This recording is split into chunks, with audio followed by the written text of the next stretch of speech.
사업가에서 선교사의 길을 가다 나는 대학을 졸업하고 27년간 사업을 하였습니다. 인생은 공술의 공수거입니다. 태어날 때 발가벗고 빈손으로 태어나온 후 돈을 벌어 살다가 결코 무덤에 들어갈 때 손 안에 가지고 갈 수 없습니다. 그리고 나는 4살 때 죽음의 문턱을 넘어 덤으로 살아가는 인생길이기에 무엇인가 보람된 생을 살다 가야겠다는 생각이 들었습니다. 사업을 시작한 지 27년 동안 여러 가지 희로애락의 우여곡절을 겪으면서도 하나님의 보호하심과 성령님의 인도하심으로 은혜와 축복을 받고 믿음을 지키며 살았습니다. 백석대학교 신학대학원에 입학하여 목사의 길을 가게 되었습니다.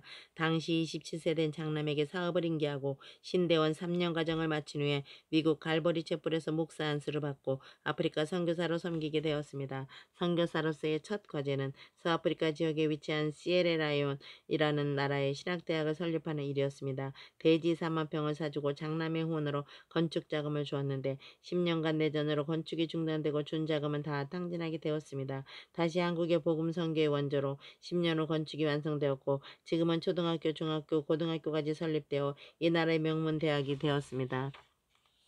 내가 하나님과 약속한 선교지가 중국, 아프리카, 북한인데 아프리카 시에라리온에 내전 중이라 중국 선교 10년을 하게 됩니다. 중국은 공안의 감시가 심한 나라입니다. 교회에서 설교하다 적발되면 막대한 벌금을 내든가 체포되면 구속되는 지역이지만 참 감사한 것은 불같이 뜨거운 성령의 역사가 종종 일어나는 은혜와 감동이 충만한 지역이기도 합니다. 설교를 끝내고 나면 참 많은 환자들이 기도받으려고 줄을 섭니다. 통역 집사님의 중계로 안수기도를 정성껏 하게 됩니다. 그런데 병원에서 의사가 포기한 환자들이 새로운 생기를 얻어 소생하는 기적을 체험하게 됩니다. 걷지 못하는 환자가 일어나고 말기암 환자가 고침을 받으며 백혈병 환자의 병이 근원이 떠나갑니다. 중국에서 백혈병 환자를 치유하게 된 은혜로운 체험을 간증하고자 합니다. 백혈병은 골수에서 피를 만들어 전신으로 보내는 것인데 골수가 고장난 상태로 수혈을 받아야 15일 정도 목숨을 연장하는 상태입니다. 중국어 통역관의 사위 홍동봉군 30세가 백혈병에 걸려 3년 6개월째 병석에 누워있고 걸어본 지도 역시 3년 전이었습니다. 이 병은 한국에서도 골수 이식을 하고 그것이 성공해야 치료되는 병입니다. 통역관은 중국 의사들이 포기한 자기 사이를 안수하여 살려달라는 부탁입니다. 인간적인 생각으로는 사양을 해야 하는데 치료하시는 참의사는 하나님이시기에 용감하게 예배를 인도하고 기도하였습니다. 다음날 귀국하려는데 통역관 옆에서 나의 귀국 가방을 들고 뛰어다니는 사람이 나지 익은 청년이었습니다. 통역관에게 자기의 사위 홍동봉군에게 형이나 동생이 있느냐고 물었습니다. 통역관은 자기 사위는 독자라고 하면서 나의 가방을 들고 뛰어다니는 청년이 바로 자기의 사위 홍동봉군이라고 했습니다. 어제 나에게 치유한 수를 받고 기적같이 살아난 바로 그 백혈병 환자였습니다.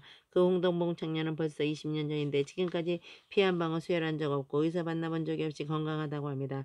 지금 한국 고양시에서 건설 현장에 공사 감독을 하고 있고 그의 아내는 식당 주방장을 하며 단란한 가정을 이루어 잘 살고 있습니다. 전능하신 하나님은 영원히 살아서 역사하고 계심을 나는 확실히 증언할 수 있습니다. 나는 현재 중국 흑룡광 일대의 10개 교회 건축에 동참해왔습니다.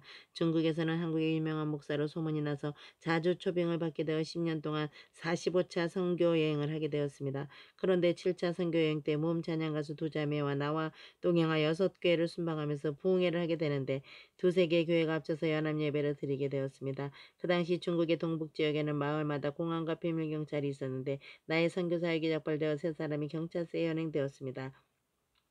간첩 활동으로 제목을 씌워 취조를 9일간 받게 되었으며 8일에 정부와 경찰이 우리가 사역하는 교회에 들어가서 정보를 입수하게 된 것입니다. 그곳 중국교회 성도들의 보고는 한결같이 정석호 목사는 절대 중국 정부에 해를 끼치는 간첩 활동을 한 적이 없다고 호소하면서 오히려 정석호 목사가 다녀간 교회는 사람들이 설교를 듣고 인생이 새롭게 건강하게 변화되고 가정이나 마을은 한국의 새마을 운동이 보급되어 잘 살게 되고 몸 찬양 가수들이 찬양으로 생활의 기쁨이 충만하다고 보고했습니다.